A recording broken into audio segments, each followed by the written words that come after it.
তাহলে তো আমার অর্ধেক কাজ কমেই গেল মেচকা। তুমি যখন বুঝতেই পেরেছো আমি এখন সবাইকে একসঙ্গে এখানে কেন ডেকেছি, তখন ধরে নিচ্ছে আমার প্রস্তাবটাতে বাধা দিয়ে তুমি অযথা সময় নষ্ট করবে না।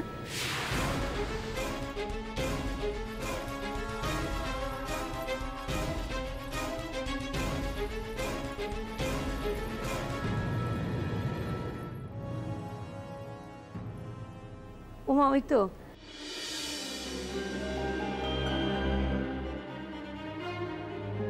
কাজল আর নীলও চলে এসেছে। ওদের আমিই ডেকেছিলাম, কারণ কথাটা যখন ওদের নিয়েই, ওরা না থাকলে কি হয়। ও, তুমি ওদের ব্যাপার নিয়ে কথা বলবে? অবশ্যই। এতে এত কথা বলার কি আছে ভূমি, আর এত কথা কেন হচ্ছে আমি সেটাও বুঝতে পারছি না। এটা তো আমরা সবাই জানি আরশি এ বাড়ি থেকে চলে গেছে, আর কাজল নীলের আইনত স্ত্রী।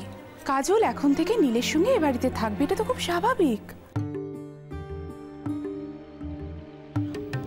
আমার ছেলের জীবনটা নিয়ে তোমরা এরকম ভাবে ছেলে খেলা করতে পারো না। আজ একজন আসবে, কাল একজন আসবে, আবার সে চলে যাবে, পরশু আসবে। এটা তোমাদের কাছে স্বাভাবিক মনে হতে পারে, আমার কাছে নয়। স্বাভাবিক করে নেওয়ার চেষ্টা করো মেজদি, ঠিক পারবে।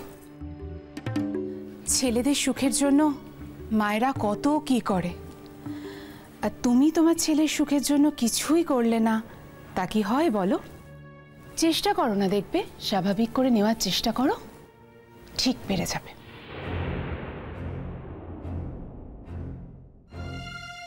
তাছাড়া এই ঘটনাটা তো এই বাড়িতে প্রথম নয়, শুরু থেকেই তো এই বাড়িতে এটা হয়ে এসেছে।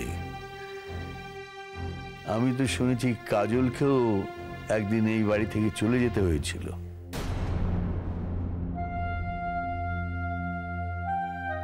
হ্যাঁ জ্যাঠাবাবু, কিন্তু আপনি সবটা জানেন না। নীলের সঙ্গে আরশির অনেক দিনের সম্পর্ক। ওদের তো বিয়েটা হওয়ার কথা ছিল, মাঝখান থেকে কাজলের জন্যই ওদের বিয়েটা হয়ে উঠতে পারেনি। হ্যাঁ, বিয়ে হবার কথা ছিল, কিন্তু বিয়ে তো হয়নি।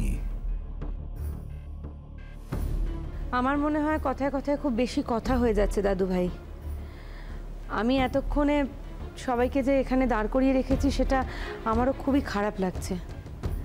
তার থেকে এখন আমি আসল কথাটাই বলি। নীল আর কাজল নিজেরাই ঠিক করেছে যে এখন থেকে ওরা স্বামী স্ত্রী হিসেবে এই বাড়িতে একসঙ্গে থাকবে।